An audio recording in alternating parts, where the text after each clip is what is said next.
सभी साथियों का एक बार फिर से हार्दिक स्वागत है हमारे इस ऑनलाइन प्लेटफॉर्म पर। हम बात कर रहे थे ज्वालामुखी और ज्वालामुखी क्रिया की, जिसमें हमने ज्वालामुखी को समझा, ज्वालामुखी क्रिया को जाना और साथ-साथ में ज्वालामुखी के विभिन्न अंगों, वेंट, क्रेटर, नलिका, मैग्मा चैम्बर इन सब के बारे में हमने अध्ययन कर लिया है और ज्वालामुखी उद्गार के लिए उत्तरदायी कारणों की भी हमने क्या कर ली विवेचना कर ली है। ये हमारा जो है कंटेंट का या मैटर का एक छोटा-सा हिस्सा रह रहा था।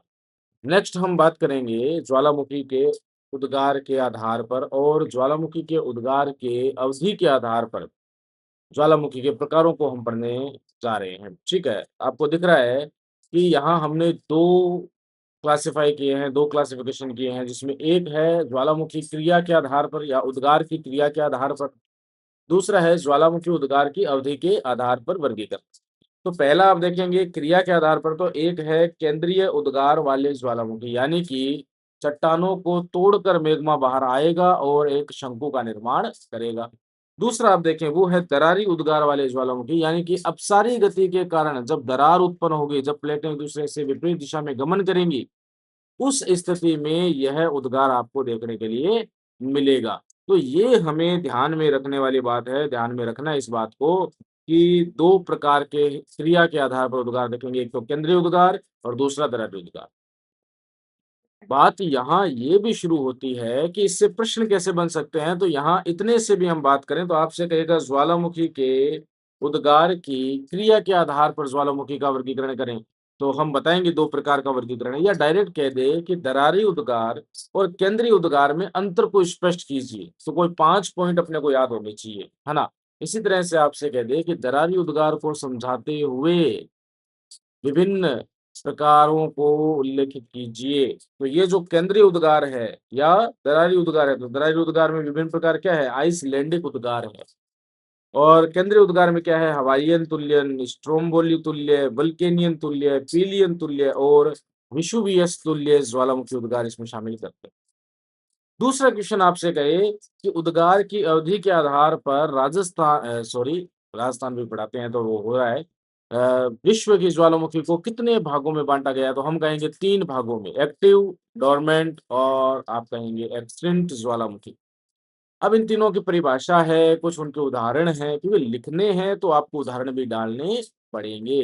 तो ये हमारा एक क्लासिफ़िकेशन है जो आपको स्पष्ट दिख रहा होगा ज्वालामुखी के प्रकार में उद्गार के आधार पर या उद्गार की क्रिया के आधार पर आप कहेंगे, तो आप बोलने वाले हैं, एक तो होगा केंद्रीय उद्गार वाले ज्वालामुखी और दूसरा जो होगा 1 सेकंड का समय दीजिए मुझे।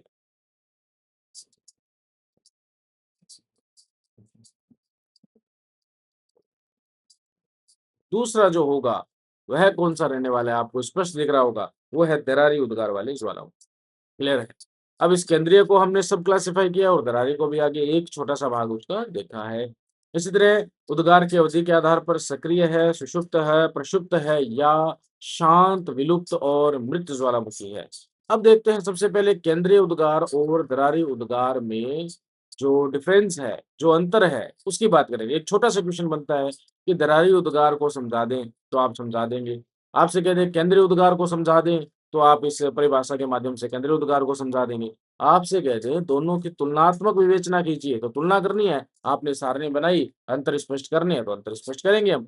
चलें, सबसे पहले यहाँ आप देखें केंद्रीय उद्गार वाले ज्वालामुखी, यानी कि आपको एक डायग्राम ज़हन में आना चाहिए और वो डायग्राम होना चाहिए कुछ इस प्रकार का डायग्राम वह होना चाहिए। यानी कि मैग्मा चैम्बर होगा, मैग्मा चैम्बर में मैग्मा का विकास होगा, जलवाष्प का विकास होगा, चट्टानें कमज़ोर होंगी, जो कि अभिसारी प्लेट सीमांतों के सहारे, अपसारी और संरक्षित इनों के सहारे आपको देखने के लिए मिलेगी। जब चट्टानें कमज़ोर होंगी, तो मैग्मा उनसे बाहर आने की कोशिश करेगा और जब कोशिश करेगा, तो एक छिद्र के माध्यम से बाहर आएगा। ये जो वेंट है, ये जो छिद्र है, इसके माध्यम से वह बाहर आएगा, यानी कि वो कैसा उद्गार है? केंद्रीय उद्गार। वहीं दरारी उद्गार की अगर हम बात करें तो दरारी उद्गार में आप फिर से देखें 2 प्लेटें होंगी जो एक-दूसरे के विपरीत दिशा में गमन कर रही होंगी। अब ये प्लेट पूरी थी हमने काट के केक की तरह दिखाया आपको पेस्ट्री लग रहा है ना ये पेस्ट्री नहीं है, ये प्लेटें हैं, स्थलखंड है। और इन स्थलखंडों को जब विपरीत दिशा में गति कराएँगे तो कैसी गति होगी आप सभी बता सकते हैं? कौन-सी गति होने वाली है? आप ही बताएँगे, मैं नहीं जानता। अब उस गति के कारण एक प्रकार के सीमांत विकसित होंगे और उन सीमांतों के सहारे दरार जो है उसके माध्यम से मेग्मा जो ऊपर आएगा और मेग्मा अपना लावा का जमाव करेगा या यूं कह सकते हैं लावा का जमाव होगा, नवीन संरचना बेसाल्टिक संरचना का निर्माण भी होगा और यहाँ एक पठार जैसी आकृति का क्या होने वाला है, विकास होने वाला है। तो यही है दरारी उद्गार की एक दरार है बड़ी सी, वो किसी प्लेट गति के कारण घटित हुई है। वो कमेंट करोगे आप? आपको प्लेट विवर्तन के सिद्धांत समझाया हुआ है प्रॉपर। तो आप कमेंट कीजिए उसके बारे में कि कौन-सा वह सिद्धांत है। चलें, नेक्स्ट आते हैं। अब देखें कि केंद्रीय उद्गार के बारे में यहाँ लिखा है कि उद्गार प्राय संकरी नली के सारे एक छिद्र से होता है। यानी कि उद्गार तो होगा, लेकिन नली जो होगी एक संकरी नली होगी। अब ऐसा कुछ आप इमेजिन कीजिए कि आपने कभी न कभी अपने वाहनों को धुलवाया होगा या घर पे भी धोया हो। आप जब घर पे धोते हो तो उस पाइप को आगे से पूरी तरह से अपने हाथों के माध्यम से उसके ऊपर प्रेशर लगाते हो, तो थोड़ा-सा प्रेशर क्रिएट होता है यानी कि उसका मुख आप छोटा करते हो, नलिका आप छोटी करते हो। तो उससे क्या होता है प्रेशर अधिक लगता है और वो तेज़ी से बाहर आने की कोशिश वो करता है और हमारे जो बाइक वगैरह, कार वगैरह वो आसानी से धुलती है। जब हम सर्विस स्टेशन जाते हैं तो उनकी पाइप कुछ अलग प्रकार की होती है। साथ में एयर का प्रेशर को इस्तेमाल करते हैं, तो प्रेशर के कारण क्या होता है वो तेज़ी से और ज़्यादा तेज़ी से बाहर आता है। यानी कि जो एयर है उसको आप मान सकते हैं जलवाष्प या आप मान सकते हैं गैसें।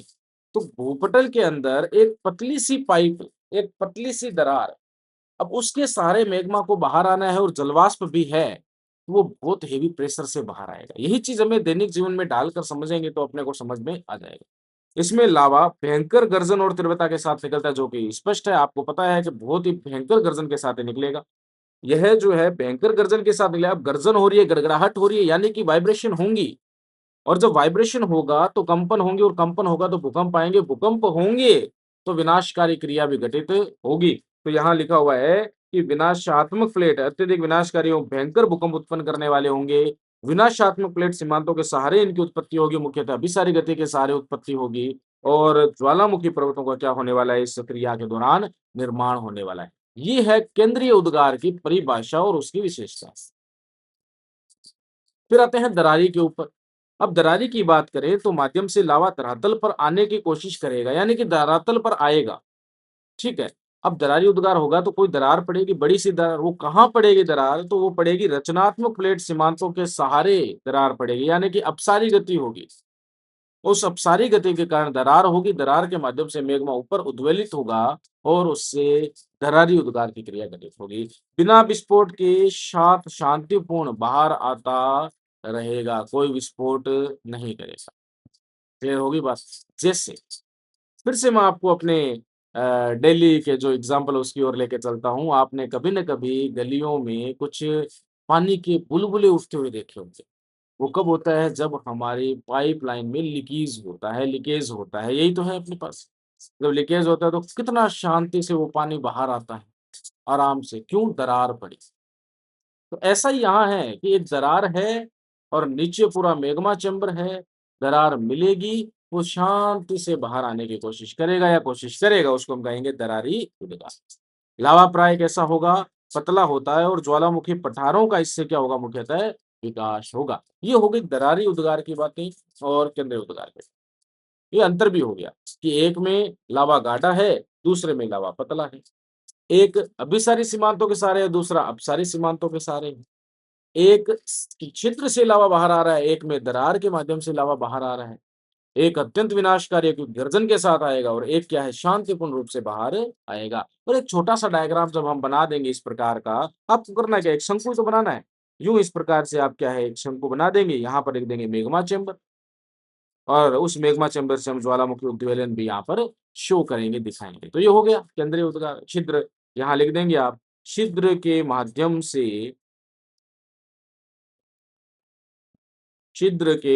से उद्गार।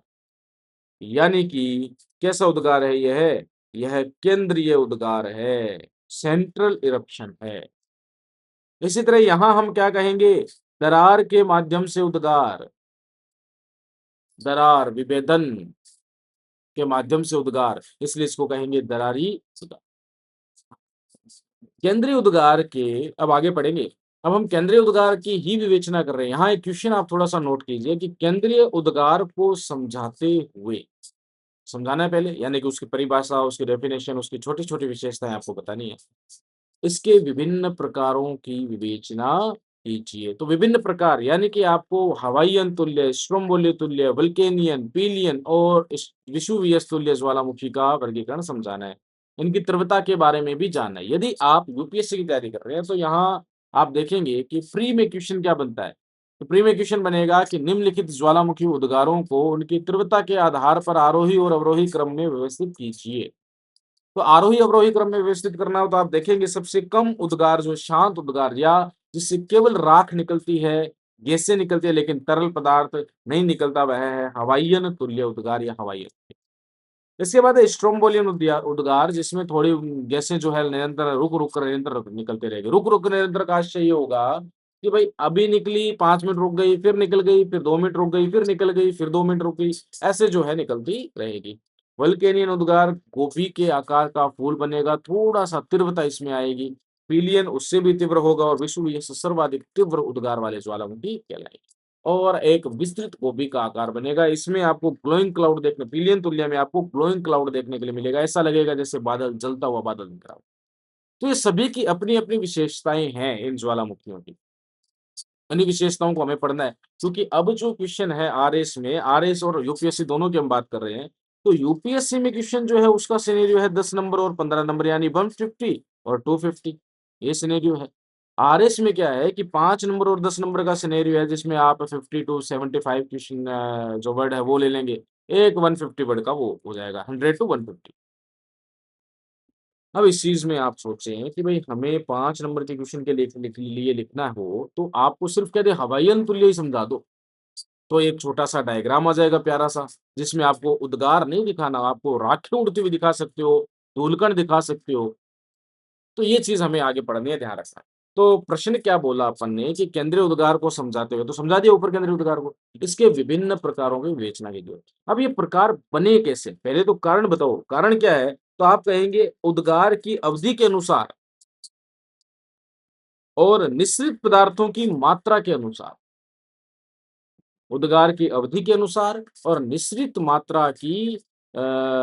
पदार्थों की मात्रा के अनुसार जो हमने क्लासिफिकेशन किया है, तो उस आधार पर 5 भाग हमें देखने के लिए मिलेंगे और उनका जो क्रम है कि कौन किससे बड़ा, कौन किससे ज़्यादा प्रबल, कौन किससे कम प्रबल, वो यहाँ क्रम आपको दिखाई दे रहा होगा। मोस्ट इम्पोर्टेंट क्वेश्चन आप लगा लीजिए इसको, स्टेट पीसीएस के एग्ज़ाम में हो सकता है कि यूपी पीसीएस में आ जाए, बीपीएससी में आ जाए, झारखंड पीसीएस, हरियाणा पीसीएस आदि-आदि अनेकों एग्ज़ाम जो पीसीएस के होते हैं। आरएस में संभावनाएँ कम है, क्योंकि टॉपिक अपने प्री में नहीं है, ये मेंस का टॉपिक है, लेकिन मेंस में तो आएगा तो आरएस के मेंस में आए।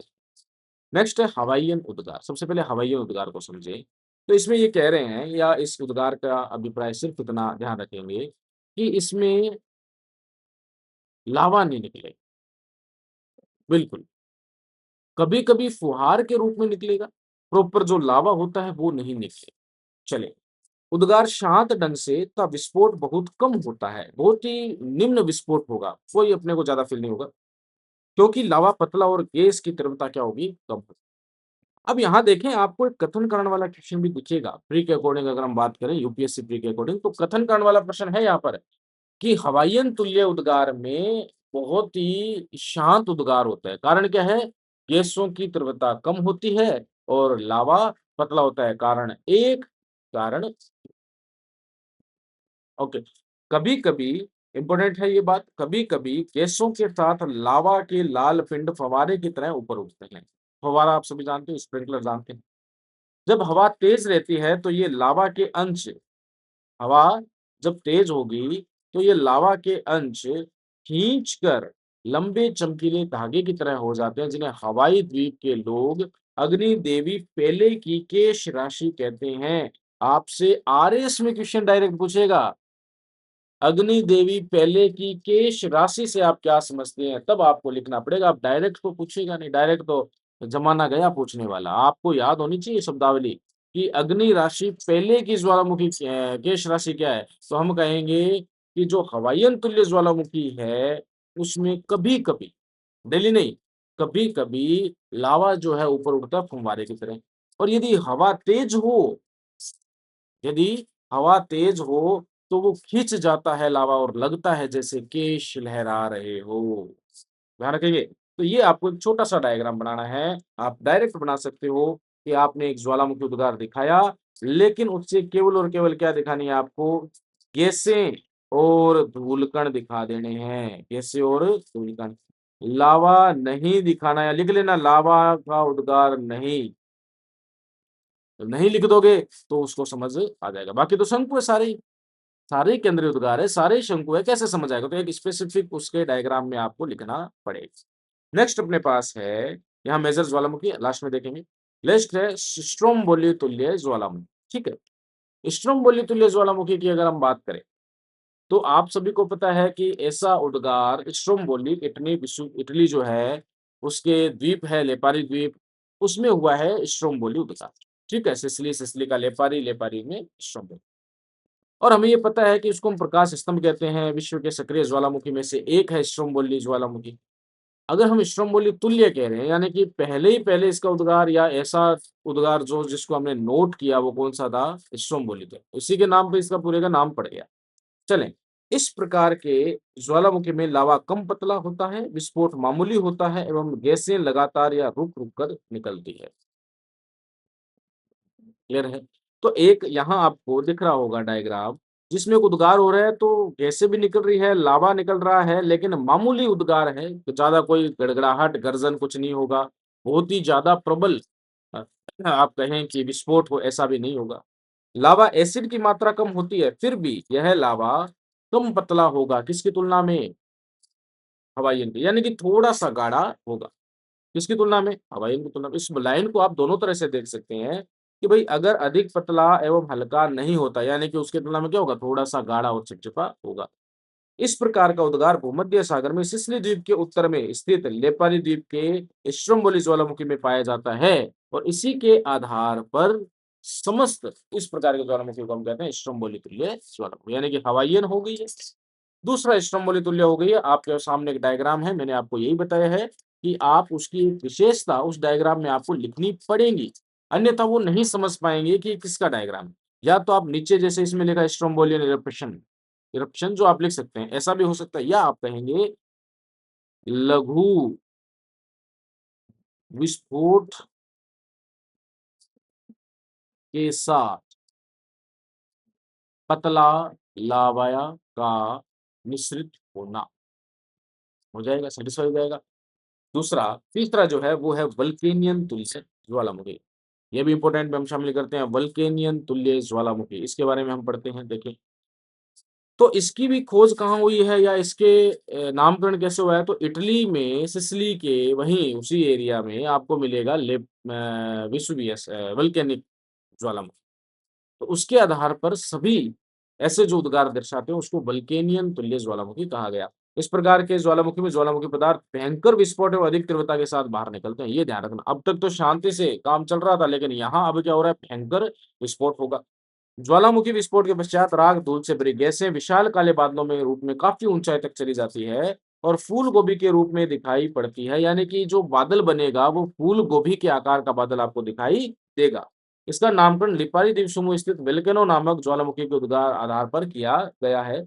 इससे निरस्त लावा इतना चिपचिपा और लसदार होता है, विस्कोस और पेस्टी होता है कि दो उद्गारों के बीच यह ज्वालामुखी छिद्र पर जमकर उसे ढक लेता है। यानी कि 2 जो उद्गार हो रहे हैं उसके बीच में ही बीच का जो गैप है जहाँ उद्गार नहीं हो रहा हो उसको छिद्र को क्या कर देगा? वो ढक देगा। फिर वो तेजी से वापस उद्गार होगा। ठीक है, क्लियर है? अगर मान लो उद्गार कम पैमाने पे तो घोंसलादार शंकु बन जाएगा। तो यही प्रोसेस होती है कि फर्स्ट टाइम जब उद्गार हुआ तो बहुत ही ज़्यादा तीव्र हुआ, भयंकर हुआ। जब सेकंड टाइम हुआ तो अपेक्षाकृत उससे थोड़ा कम हुआ। थर्ड टाइम हुआ तो अपेक्षाकृत उससे थोड़ा और कम हुआ और क्योंकि उसका लावा गाढ़ा है और चिपचिपा है तो ये ढक लेगा। अब जब वापस से उद्गार होगा और उसकी तीव्रता कम होगी, तो वहाँ घोंसलादार, कोण में कोण या नेस्टेड कोण का विकास हो जाएगा। वो आगे हम देखेंगे कि स्थलाकृति कैसे निर्मित होती है ज्वालामुखी क्रिया के दौरान। इस तरह के उद्गार से एसिड लावा से लेकर बेसिक सभी प्रकार के लावा निश्चित होते हैं। एसिड से लेकर बेसिक डायरेक्ट भी लिख सकते थे एसिड और बेसिक, कोई दिक्कत नहीं थी। लेकिन यहाँ ध्यान रखना थोड़ा कम एसिड, थोड़ा उससे ज़्यादा एसिड, बहुत ज़्यादा एसिड, बहुत ज़्यादा एसिड, क्षारीय, कम क्षारीय, बहुत कम क्षारीय, बहुत ही ज़्यादा कम क्षारीय, बहुत ही ज़्यादा कम क्षारीय। तो ऐसा एक सिनेरियो आप देखेंगे पीएच मान जो अलग-अलग रहने वाला है लावा का, तो उस आधार पर हम कह रहे हैं कि एसिड से लेकर क्षारीय सभी प्रकार का लावा यहाँ से निकलता है। फिर है पीलियन तुल्य ज्वालामुखी, ठीक है? पीलियन तुल्य ज्वालामुखी। इस प्रकार के ज्वालामुखी में उद्गार सबसे अधिक विस्फोटक एवं भयंकर रूप में होता है, तथा सर्वाधिक विनाशकारी यह ज्वालामुखी होता है। ज्वालामुखी से निकलने वाला लावा अत्यंत चिपचिपा विस्कोस होता है, चिपचिपा होगा।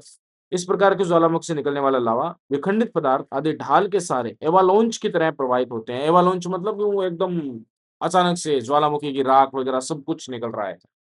जिसे न्यूज़ एर्डेंट अर्थात जलता हुआ बादल ग्लोइंग क्लाउड कहा जाता है।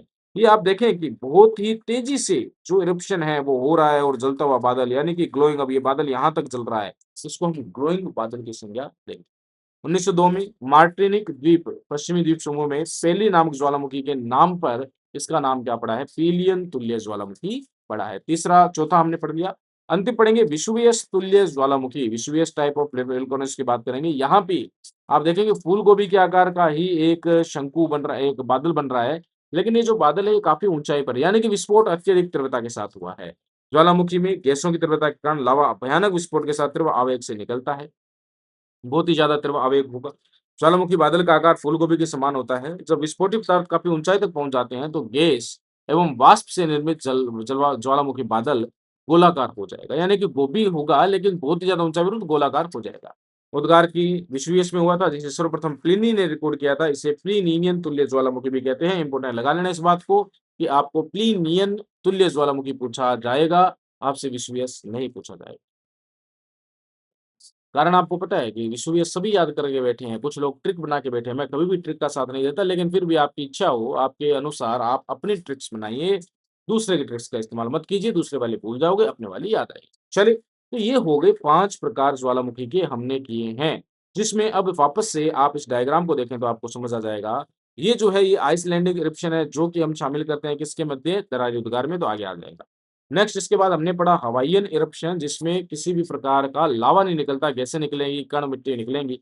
कभी-कभी जो लावा गाँठों के रूप में निकलता है, वो तेज हवा के कारण लंबा हो जाता है, खींचकर लंबा हो जाएगा। इसको हम केश राशि पीलियन देवी की केश राशि कहेंगे पहले की। फिर है आप स्ट्रोम्बोलियन इरप्शन की बात करें, तो थोड़ा-सा विस्फोट होगा, मामूली सा विस्फोट होगा, कोई ज़्यादा भयंकर नहीं होगा। विस्फोट होगा, गैसें निकलेंगी, लावा भी निकलेगा और एक छोटे से बादल का विकास होगा। स्ट्रोम्बोली में सबसे पहले हुई थी, इसलिए हम इसको कह रहे हैं स्ट्रोम्बोली तुल्य ज्वालामुखी। नेक्स्ट आप कहेंगे तो वो है वल्केनियन इरप्शन की बात करें तो गोभी के आकार का क्या बन रहा है आपके बादल बन रहा है और विस्फोट बहुत ही तीव्रता से होगा क्योंकि गैसों की तीव्रता क्या है यहाँ पर अधिक है। तो एक अच्छी खासी मात्रा में यहाँ पर गैसें, लावा, राख, धूलकण ये सब निकलेंगे। नेक्स्ट है अपने पास पीलियन इरप्शन या पीलियन तुल्य ज्वालामुखी। इसके बारे में अभी हमने पढ़ा कि ग्लोइंग क्लाउड जैसा दिखेगा, बहुत ही भयंकर विस्फोट होगा इसमें गैसों की तीव्रता के कारण। तो ये एक बात है पीलियन के बारे में और अंतिम हमारे पास है प्लिनियन या प्लिनियन या इसको कहेंगे हम विषुवीय तुल्य ज्वालामुखी। सबसे तीव्र उद्गार गैसों की तीव्रता के कारण अत्यंत विनाशकारी घटना होगी। बादल जो है गोभी के आकार का होगा, फूल गोभी के आकार का होगा और यदि ऊंचाई पर चला जाती है राख, गैसें ये सब तो वो एक गोलाकार रूप धारण कर ले। और सबसे पहले इसको प्लिनी ने वेसुवियस में प्लिनी ने देखा था या अध्ययन किया था, इसलिए इसको हम प्लिनियन तुल्य ज्वालामुखी भी कहते हैं। ये एक सेगमेंट होता है केंद्रीय उद्गार। नेक्स्ट अपने पास आएगा कौन-सा? दरारी उद्गार। दरारी उद्गार आप सभी को पता है, क्या था दरारी उद्गार? कि दरार अपसारी गति के सहारे जो दरार होगी उसके सहारे जब मेघमा बाहर आएगा तो वो दरारी उद्गार कहलाएगा, शांतिपूर्ण उद्गार होगा। तो इस शांतिपूर्ण उद्गार को हम एक और प्रकार में विभाजित करते हैं आइलैंडिक प्रकार में। या आइसलैंडिक प्रकार आप कह सकते हैं। आइलैंड, बार्ड या विद्युत आदि ऐसे ज्वालामुखी उद्गारों के लिए प्रयुक्त होते हैं जो पृथ्वी की सतह को बहुत अधिक मात्रा में अत्यधिक गर्म, पतला, बहता हुआ लावा से भर देते हैं। सतह को भर रहे हैं यानी कि दरार हो गई, दरार के अंदर नीचे से क्या आ जाएगा? लावा आ जाएगा। भारत का दक्कन पठार इसी तरह बना और यह 1 लाख वर्ग मील क्षेत्र में फैला हुआ है। यानी कि दक्कन लावा पठार जो है, वो भी किससे बना है? दरारी उद्गार से बना है। इसी तरह पश्चिमी संयुक्त राज्य अमेरिका में स्थित कोलंबिया पठार जो कि दुनिया का सबसे बड़ा लावा पठार है, ये भी इसी प्रकार से बना। अब एक चीज़ थोड़ा-सा सोचिए आप, सोचना ये है कि ये आप इसमें चलें, हम चलते हैं,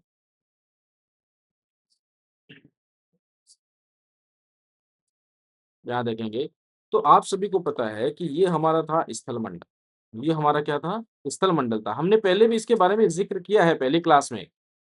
internal structure of the earth में हमने ये बातें पढ़ी है। दूसरा है अर्ध तरल मंडल, अर्ध तरल मंडल। और ये जो अर्ध तरल मंडल, अब ये गोला है पूरा, ये ध्यान रखना, ये पूरी की पूरी क्या है, पृथ्वी है, ये गोला है पूरा, ये अर्ध तरल मंडल है, जिसके अंदर यहाँ कहीं मैग्मा चेंबर है।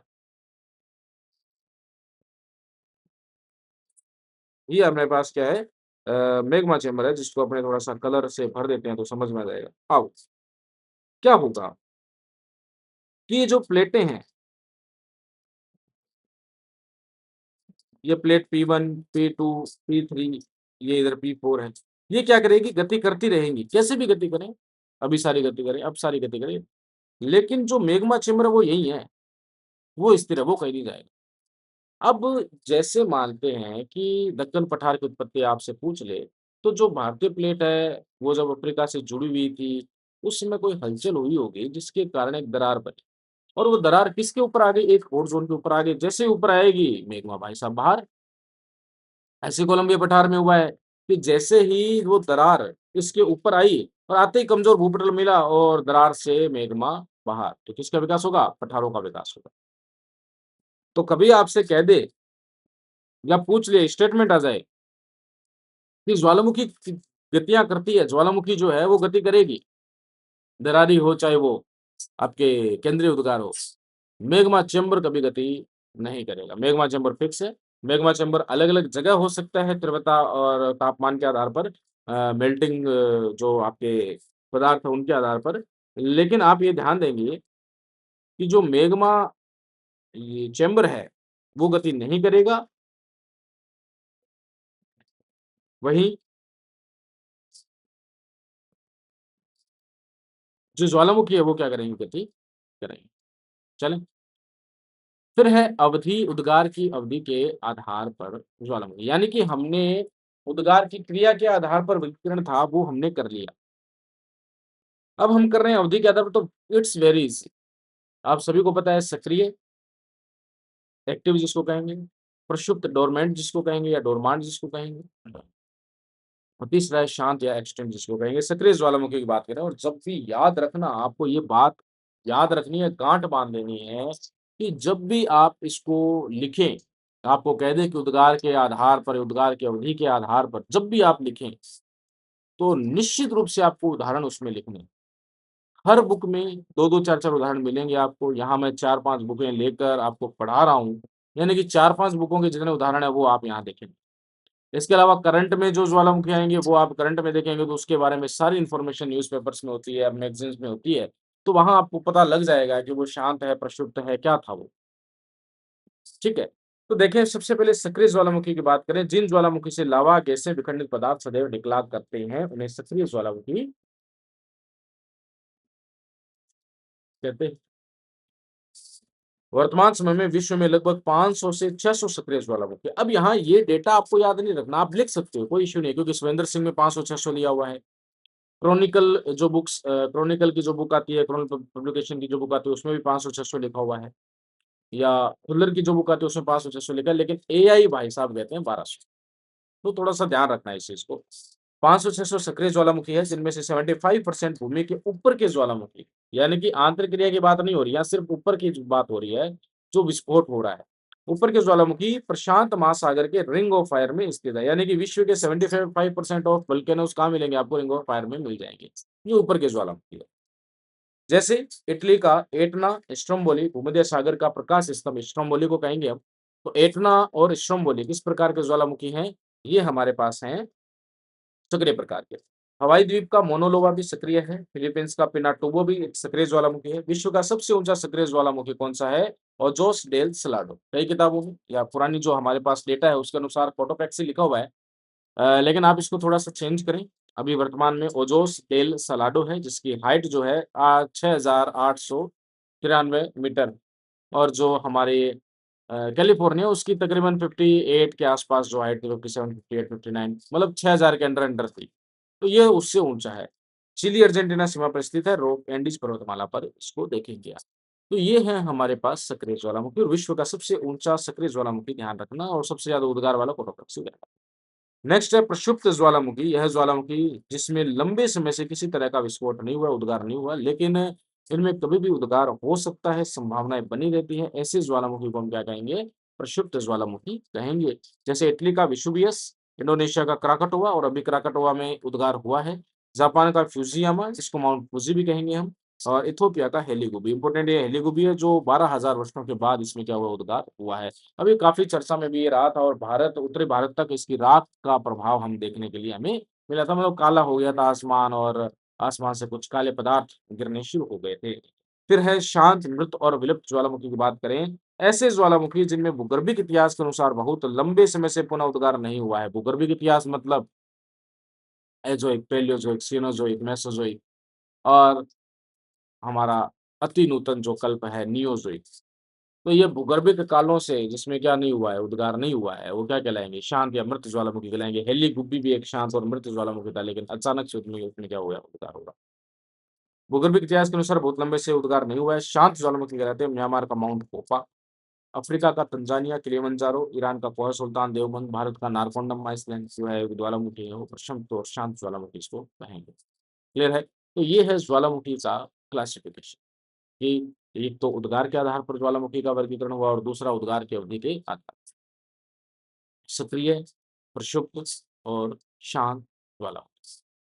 क्लियर है? अब जब यूपीएससी में हम बात करते हैं, आपसे कहते हैं कि हम क्यों पता लगाएँ? कोई शांत है तो पड़ा है, हो जाएगा उद्गार, बैठे हैं हम तो क्या दिक्कत है?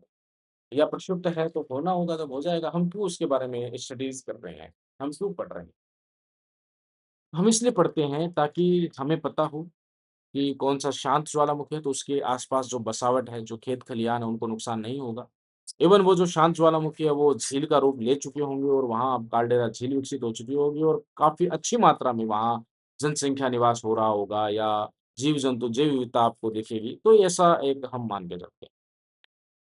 सक्रिय है तो उस हिसाब से आपको मैनेजमेंट करना पड़ेगा, जिसमें हम आपदा की बात करेंगे कि ज्वालामुखी एक आपदा है, अचानक से घटना घटित होती है और आप सभी को पता है कि हमें आपदा से पहले ही कुछ प्रबंधन करने होते हैं या यूँ कह सकते हैं प्रिकॉशन पहले से आपको लेने होते हैं।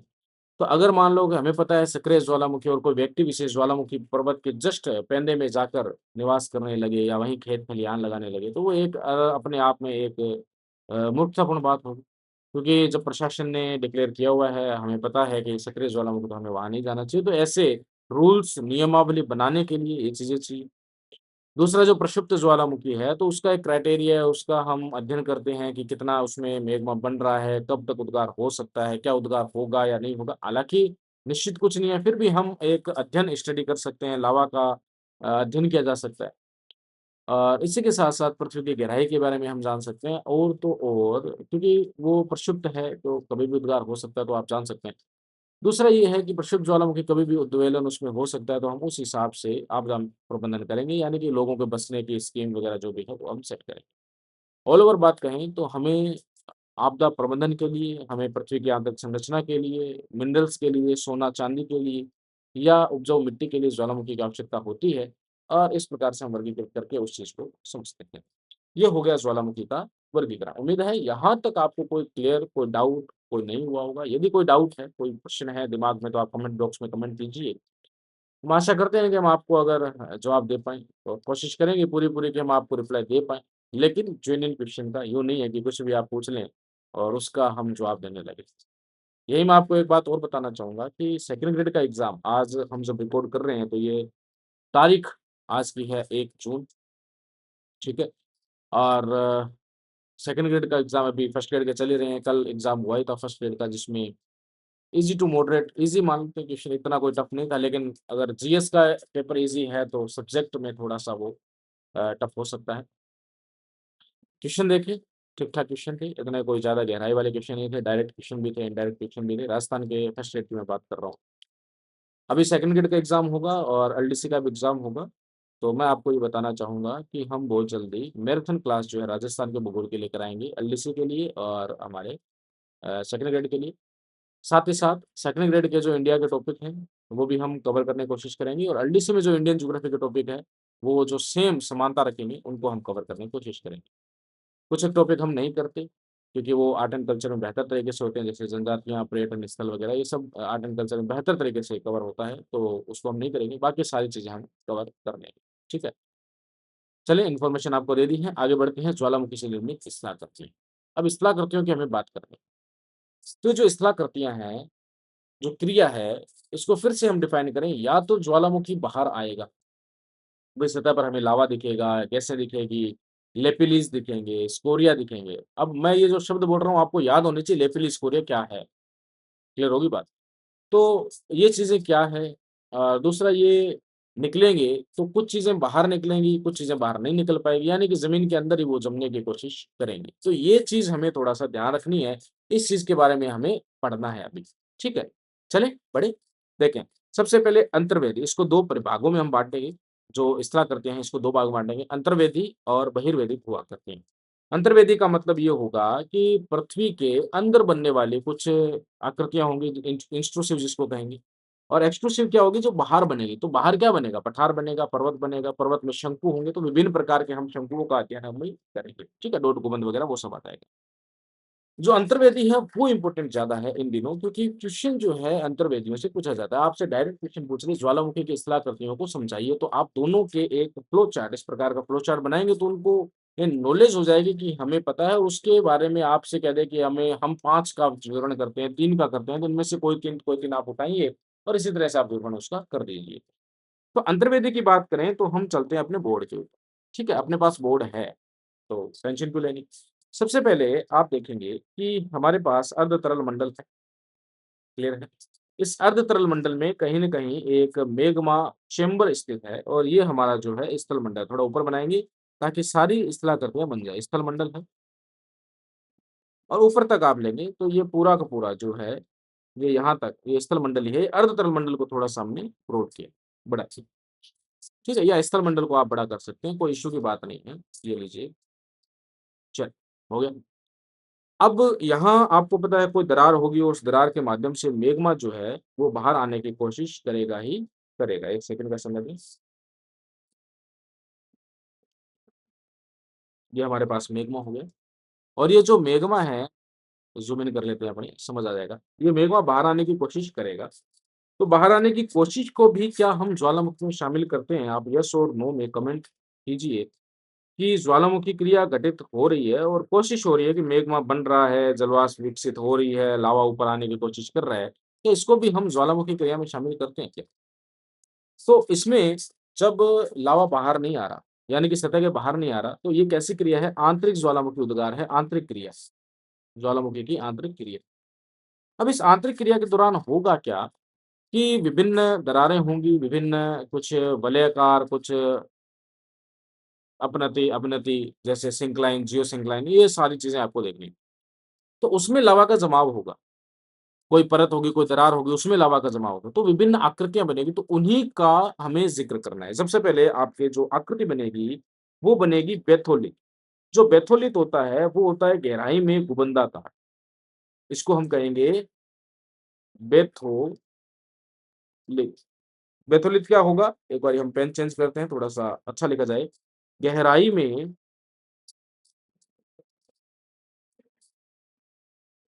गुबंदाकार लावा जमाव। ये गहराई में जो गुबंदाकार लावा का जमाव होगा, उसको हम बैथोलिट, ठीक है? पहले डायग्राम बना दें, फिर कलरफुल कर लेंगे इसको। इसके बाद यदि ऐसा ही कोई उद्गार हो और वो ऊँचाई पर हो और वो भी एक गुबंदाकार जमाव हो, तो लावा का गुबंदाकार ऊंचाव है, जमाव है, या यूँ कह सकते हैं, यहाँ थोड़ा-सा लें, यहाँ बहुत सारी परतें होंगी। तो इन परतों के बीच में क्या होगा, गैसों के कारण एक, यूँ मान सकते हैं आप, परतें हैं, परतों में ऊपर वाली परत जो है वो ऊपर उठेगी, तो एक गुबंद शेप का विकास होगा और उसी गुबंद शेप में क्या हो जाएगा, लावा आकर भर जाएगा, ठीक है? तो लावा जब भरेगा तो ये दोनों जो क्या है, ये दोनों ही क्या है, लो लेकोलिथ, लेकोलिथ। क्या कहेंगे? परतदार चट्टानों के मध्य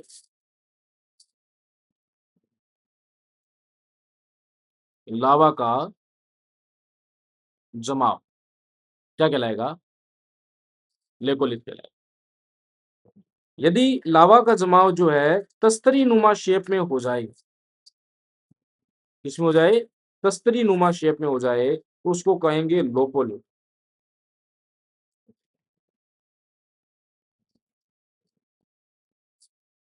तस्तरी नुमा लावा का जमाव। वलित पर्वतों में अपनति और अभिनति होगी, सिंक्लाइन और एंटी सिंक्लाइन जो होंगे, तो उस अपनति और अभिनति के अंदर जो लावा का जमाव होगा या वलयाकार जमाव होगा, वलयाकार लिख देते हैं, वलयाकार जमाव होगा, फोल्डिंग वाला जमाव होगा, उसको हम क्या कहेंगे? उसको कहेंगे पेकोलिथ। यदि किसी दरार में, मोटी दरार में लावा का जमाव क्षैतिज रूप से होता है, उसको कहेंगे सिल। और यदि दरार में पतली परत के रूप में जमा होता है, उसको कहेंगे हम शीट। इसी तरह से यदि शीट जो है वो क्या हो, लंबवत हो, या इसको गोबंदाकार भी कहते हैं कई बारी। शीट जो है वो क्या हो, लंबवत हो, लंबवत शीट या लंबवत शील, लंबवत सिल, उसको हम क्या कहेंगे? डाइक कहेंगे। इसी तरह से कई बारी गोलाकार आकृति में मेगमा के पिंड जम जाते हैं, उसको हम कहते हैं स्टोक। ये वे सभी आकृतियां हैं जो भूगर्भ के नीचे, स्थल के ऊपर हम आ ही नहीं रहे, भूगर्भ के नीचे ज्वालामुखी उद्गार के कारण विकसित होती है, बनती है। एक बार फिर से हम इसको देखेंगे तो ये मेग्मा है, मेग्मा भरने की कोशिश करेगा ही करेगा। ये मेग्मा हमने पूरी के पूरा। अब इस मेग्मा से यदि गहराई में किसी ऐसी स्थलाकृति का विकास हो जाए, यहाँ हम देख लेते हैं कैसे ऐसी स्थलाकृति का विकास हो जो गुबंदाकार हो और गहराई में, उसको हम कहेंगे पेथोलिथ। ठीक है। जब अपर्दन होगा तो बेथोलिथ का शिखर दिखाई देगा, लेकिन आधार इसका कभी भी दिखाई नहीं देगा, बहुत ही ज्यादा गहराई में है, तो ये भी आपको एकदम गहराई में जाना पड़ेगा, उतने गहराई में नहीं जा सकता। यदि जमाव जो है वलयाकार हो, सॉरी, जमाव जो है वह गुबंदाकार हो लेकिन ऊंचाई पर हो, परतों के बीच में हो, उसको हम कहेंगे लेपोलिथ। ओके। यदि तस्त्री नुमा हो तो लोपोलिथ है, यदि वलयाकार हो या फोल्डेड माउंटेन की अपनति और अभिनति में जमाव हो जाए, तो उसको हम कहेंगे पेकोलिथ। बेथोलिथ, लेकोलिथ, लोपोलिथ, पेकोलिथ। यदि जमाव जो है दरार में क्षैतिज रूप से मोटी दरार में हो जाए, चौड़ाई अधिक हो, तो उसको कहेंगे सिल, और यदि पतली हो तो उसको कहेंगे शीट, और यदि जो उद्गार है, जो सिल है, वो लंबवत हो तो उसको हम कहेंगे डाइक। वहीं यदि वह गोलाकार है, वृत्ताकार है, ऊपर है, तो हम उसको क्या कहेंगे? स्टोक। ये जो बीच में लहरें बनाई हुई है, लहरें आपको समझनी है कि ये परतें हैं, परतों के अंदर क्या हुआ है, थोड़ा-सा गैसों के कारण गुबंदाकार शेप बनी। तो गुबंदाकार शेप बनने के बाद यहाँ से ये मार्ग लेते हुए जो लावा है वो एंटर क्या करेगा? प्रवेश करेगा। ये थोड़ा-सा ध्यान में रखें। ये है बेथोलिथ, लोपोलिथ, लेपोलिथ, फेकोलिथ, सिल, शीट, डाइक और स्टोक। ये सभी स्थलाकृतियाँ आंतरिक क्रिया की ही देन है, आंतरिक क्रियाओं के द्वारा बनती है, तो इसको हमें याद रखना। देखें, अब एक-एक के बारे में हम पढ़ेंगे, सबसे पहले पढ़ेंगे बेथोलिथ के बारे में। क्लियर है आपको? बेथोलिथ असमान, लंबे तथा उभरे हुए आग्नेय शेल के आकार के होते हैं। ये गहराई में गोबंदाकार आकृति के होते हैं, जिनके किनारे खड़े ढाल वाले होते हैं। अपर्दन द्वारा इनकी ऊपरी भाग दिखाई देता है, परंतु इनका आधार कभी भी देखा नहीं जा सकता। यानी कि ये आप जो बेथोलिथ देख रहे हो, इस बेथोलिथ को देखें, आपको समझ यह आएगा। 1 सेकंड का समय दीजिए, मैं थोड़ा-सा कलर चेंज कर लेता हूँ ताकि क्या हो, दिखाई दे, है ना? चलिए, ये जो बेथोलिथ है, ये भी नहीं, ये जो बेथोलिथ है, ये बेथोलिथ गहराई में है, और जब अपर्दन होगा तो यहाँ तक अपर्दन हो जाएगा, तो इसका क्या होगा? शिखर दिखाई देगा, लेकिन धरातल या उसका आधार कभी दिखाई नहीं देगा। इसकी रचना ग्रेनाइट प्रधान होती है, ये ध्यान रखना, ग्रेनाइट प्रधान है। रांची के पठार पर इस तरह के बेथोलिथ मिलते हैं, इन्हें रांची बेथोलिथ कहा जाता है। एक बेथोलिथ सामान्य रूप से कम 100 वर्ग किलोमीटर क्षेत्र में फैला होता है। तो ये जो आकृति आपको दिख रही है वो है बेथोलिथ। ठीक है। अब यहाँ देखिए, आपको लेकोलिथ भी दिख रहा होगा, इस एरिया में आपको लेकोलिथ, ये वाला जो एरिया है, यहाँ आपको लेकोलिथ भी दिख रहा होगा। ठीक है, इसको भी देखेंगे लेकोलिथ क्या है। जब लावा का उद्गार होता है तो गैसों के जोर से परतदार सेलों की ऊपरी परत गुबंद के आकार में बदल जाती है। यानी कि जो ऊपरी रॉक है, सेंटीमीटर रॉक है, उसमें क्या बन जाएगी, परत जो है गुबंद के आकार में डोम शेप्ड अपना धारण कर लेगी। जिसके कारण परतों के बीच खाली स्थान का विकास होता है, जिसमें ज्वालामुखी पदार्थ भरने से लेपोलिथ का क्या होगा, विकास होगा। यानी कि जो मैग्मा या जो गुंबदाकार आकृति बनी, उसी में बाद में क्या बनेगा, लावा भरेगा और लावा जब भरेगा, तो क्या बनेगा, आपका लेपोलिथ का विकास होगा। बेथोलिथ किसी भी चट्टान में बन सकता है, किंतु लेपोलिथ केवल परतदार चट्टान में ही बनता है। इस बात को अंडरलाइन करना, इस बात को ध्यान रखना, याद रखनी है कि केवल कहाँ मिलेगा आपको लेपोलिथ, परतदार चट्टानों में ही मिलेगा। छोटा नागपुर पठारी भाग ऐसे ही अनेक प्रकार के बेथोलिथ, लेकोलिथ देखने के लिए मिलते हैं। नेक्स्ट है फेकोलिथ की बात करें। ज्वालामुखी उद्गार के समय वलित पर्वतों की अपनति एंटीक्लाइन और सिंक्लाइन में अभिनति में मैग्मा का जमाव हो जाए, ठीक है? जिस इस प्रकार बने आग्नेय शिला को क्या कहेंगे, फेकोलिथ कहेंगे। तो ये अपनति थी, उसके अंदर अगर लावा का जमाव हो गया, और ये अभिनति थी, उसके अंदर लावा का जमाव हो जाए, तो क्या बनेगी, वलयाकार संरचना। तो वलयाकार संरचना के दौरान जो वलयाकार संरचना है, उसको हम क्या कहेंगे, फेकोलिथ कहेंगे। लोपोलिथ की बाद जब मैग्मा का जमाव धरातल के नीचे अवतल आकार वाली छिछली बेसिन में हो, तो तस्तरी नुमा आग्नेय शिला का विकास होता है, और तस्तरी नुमा को हम क्या कहते हैं, लोपोलिथ कहते हैं। ये हमने आपको पहले ही क्लियर कर लिया, अपने बात हमने पहले ही बोर्ड पर क्लियर कर लिया, हम तो बस परिभाषाएं उसकी निकाल रहे हैं। सिल की यदि बात करें तो सिल परत के रूप में आग्नेय शेल का समूह होती है। जब मैग्मा का जमाव परतदार अथवा रूपांतरित शेलों की परतों के बीच हो जाता है, तब सिल का विकास होता है। जब इस जमाव की मोटाई अधिक होती है तो सिल कहते हैं, और जमाव जो है पतला होगा, तो उसको हम पतली सिल को शीट कहा जाता है। इसको अंडरलाइन करना, शीट किसको कहेंगे, पतली सिल को कहेंगे। ठीक है, तो यहाँ आपको सिल दिखाई दे रही होगी, ये सिल है। ठीक है, अगर ये बहुत ही पतली हो तो ये क्या हो जाएगी, शीट हो जाएगी। इसी तरह डाई की बात करें तो प्राय सिल की तरह होती है, परंतु ये अपेक्षाकृत पतली एवं लंबी होती है। डाई परतों के लंब के रूप में पाई जाती है, ये ध्यान रखना। जो परत है उसमें क्षैतिज नहीं है, ये लंबवत रूप में आपको देखने के लिए मिलेगा। स्टोक की बात करें, आकार में छोटा, मोटे तौर पर गोलाकार अंतर्वेदी पिंड है, जो सामान्य से सतह के संपर्क में 100 वर्ग किलोमीटर क्षेत्र में कम से कम फैला होता है। तो ये बातें हैं सारी की सारी आंतरिक संरचना की। हम पहले इस चीज को डायग्राम के थ्रू समझ चुके हैं। अब आपसे कह दे कि भाई आंतरिक संरचनाओं को समझाइए, तो आप एक-एक का डायग्राम ना बनाकर एक साथ वो डायग्राम बनाएँगे, उसी के ऊपर मैक्सिमम व्याख्या लिखने की कोशिश करेंगे, और उसके बाद व्याख्या लिखेंगे, और डायग्राम बनाने की स्पीड बढ़ा लेना। मैं आपको आज ही कहता हूँ, आपका डायग्राम जो है, मैं धीरे इसलिए बनाता हूँ ताकि आप वापस से बना पाएँ, ड्रॉ कर पाएँ, कि अगर फ़ोटो देनी हो तो फ़ोटो तो ये रही हमारे सामने। अब इस फ़ोटो में आप ना तो बना पाएँगे, ना समझ पाएँगे, ना समझा पाएँगे। इसलिए हम क्या कर रहे हैं, बोर्ड पे भी कुछ डायग्राम बना रहे हैं। तो डायग्राम का फ़ायदा ये होगा कि आपको एग्ज़ाम में वही डायग्राम वापस से बनाना है, या उसी से संदर्भित करते हुए डायग्राम आप अपने भी क्रिएटिविटी उसमें ऐड ऑन करें, और उस डायग्राम में मैक्सिमम बातों को लिखने की कोशिश करें। इससे होगा इतना कि एग्ज़ामिनर जो देखेगा, वो देख के समझ जाएगा कि उस बच्चे को नॉलेज है, और इसने जो बेहतरीन डायग्राम बनाकर उसी में लगभग चीज़ें एक्सप्लेन कर दी, तो थ्योरी पढ़ने की मुझे आवश्यकता नहीं है। फिर भी मैं मात्रात्मक एरर्स के लिए थ्योरी पढ़ लेता हूँ। तो थ्योरी में बकवास तो नहीं करनी, लेकिन डायग्राम आपके नंबर बढ़ाने में या आपकी कॉपी को अलग या छँटनी करने में सहायता करवाता है। ये थोड़ा-सा ध्यान रखना। ये हो गए हमारे लेकोलिथ, फेकोलिथ, बेथोलिथ, और इन सब सेल शीट डाइट, इन सब के बारे में हमने चर्चा कर ली। ये है हमारे बाह्य जो सॉरी आंतरिक क्रिया के दौरान बनी हुई स्थलाकृतियाँ। अब एक चीज़ देखें कि ये सभी जो स्थलाकृतियाँ भूगर्भ के अंदर है, यानी कि मैग्मा जो है वो धीरे-धीरे, धीरे-धीरे ठंडा होगा, और जब धीरे-धीरे कोई चीज़ ठंडी होती है तो क्रिस्टलीकरण होता है, उसमें क्रिस्टलाइज़ेशन होता है। यानी कि मजबूत चट्टानों का इससे क्या होने वाला है, विकास होने वाला है। ये थोड़ा-सा पॉइंट जो है वो ध्यान रखना, कि अंतर्वेदी क्रिया से मजबूत चट्टानों का विकास होगा, वहीं बहिर्वेदी जो क्रिया होगी उसमें जो चट्टानें होंगी वो कमज़ोर होंगी अपेक्षाकृत। जैसे बेसाल्ट चट्टानें तो कमज़ोर और भुर-भुर के मिट्टी में बदल जाएगी। तो ये हमारे पास है, फिर से आप डायग्राम देख सकते हैं, जिसमें आपको दिखेगा मैग्मा चैम्बर है, बेथोलिथ, लोपोलिथ, लेकोलिथ, शीट, शील, फेकोलिथ और डाइक। ये सारी चीज़ें हमने बनाई। ठीक है? तो आज की कक्षा हम यहीं समाप्त करते हैं। ठीक है? आज की कक्षा हमारी लगभग 50 मिनट की हो चुकी है। इससे ज़्यादा इस कक्षा को नहीं बढ़ाएँगे, बहुत ज़्यादा हो जाएगा। कल हम पढ़ेंगे शंकुओं के प्रकारों के बारे में।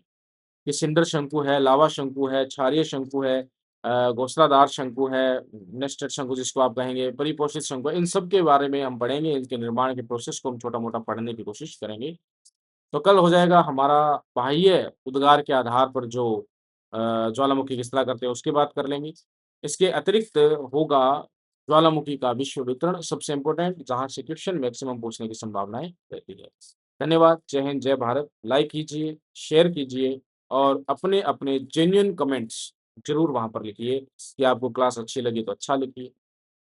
कुछ और आप चाहते हैं तो ऐसा हो जाए तो हम उसमें सुझाव माँगेंगे आपसे कि आप सुझाव दीजिए।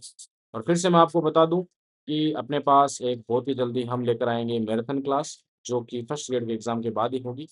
तो राजस्थान की मैराथन होगी और साथ-साथ में आपके भारत के कुछ टॉपिक की मैराथन क्लास हम लेकर आएँगे। धन्यवाद, जय हिंद, जय भारत।